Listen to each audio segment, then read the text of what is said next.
वैसे तो इसराइल और हिजबुल्लाह के बीच पिछले साल 8 अक्टूबर से ही दक्षिणी लेबनान से सटे इलाकों में रह रहकर टकराव होते रहे हैं, लेकिन पिछले हफ्ते से दोनों के बीच खूनी जंग छिड़ गई है। इससे मिडिल ईस्ट में जंग, संघर्ष और तनाव का एक नया मोर्चा खुल गया। इसराइल ने पिछले हफ्ते लगातार 2 दिन 17 और 18 सितंबर को लेबनान में हिजबुल्लाह लड़ाकों के पेजर्स और वॉकी टॉकी हैक कर धमाके कराए, जिसमें 37 लोग मारे गए और हजारों घायल हो गए।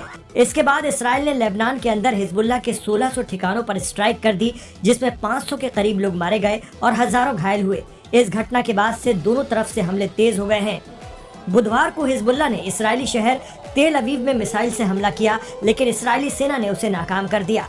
इसराइली फोर्स ने एक बयान में कहा है कि हिजबुल्लाह आतंकियों ने उत्तरी इसराइल में करीब 300 रॉकेट और मिसाइल दागे हैं।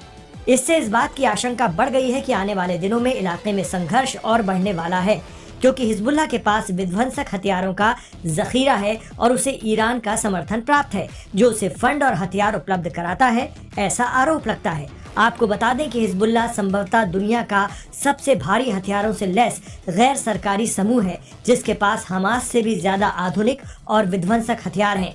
फिर भी इस्राएली सेना इससे कहीं ज्यादा शक्तिशाली है।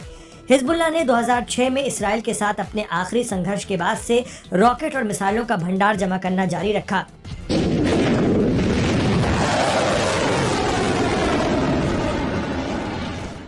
CNN की एक रिपोर्ट में कहा गया है कि हिजबुल्लाह के पास 1,20,000 रॉकेट और 2 लाख मिसाइलें हैं। मध्य पूर्व अल मॉनिटर साइट कहती है कि कथित तौर पर 2006 में समूह के पास लगभग 15,000 रॉकेट थे, जबकि पिछले कुछ वर्षों के अनुमानों से पता चला है कि ये संख्या लगभग 10 गुना बढ़ गई है। रिपोर्ट में कहा गया है कि इनमें 4 किलोमीटर की छोटी दूरी से लेकर 500 किलोमीटर की लंबी दूरी तक मार करने वाली मिसाइलें भी शामिल हैं। हिजबुल्लाह के पास फतेह 110 और स्क्वाड जैसी शानदार मिसाइल्स भी हैं, जो 310 मील दूर तक सटीक निशाना साध सकती हैं।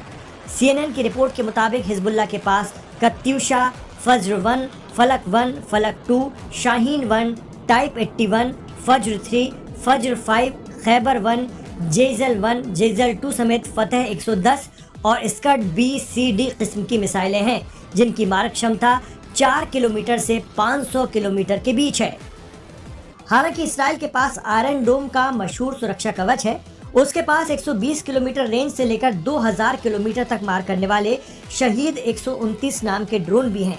हिजबुल्लाह के पास निगरानी और हमलावर ड्रोन सहित मानव रहित हवाई वाहन भी हैं। इसके अलावा पोर्टेबल एयर डिफेंस सिस्टम भी है, जिसकी क्षमता 6 किलोमीटर है।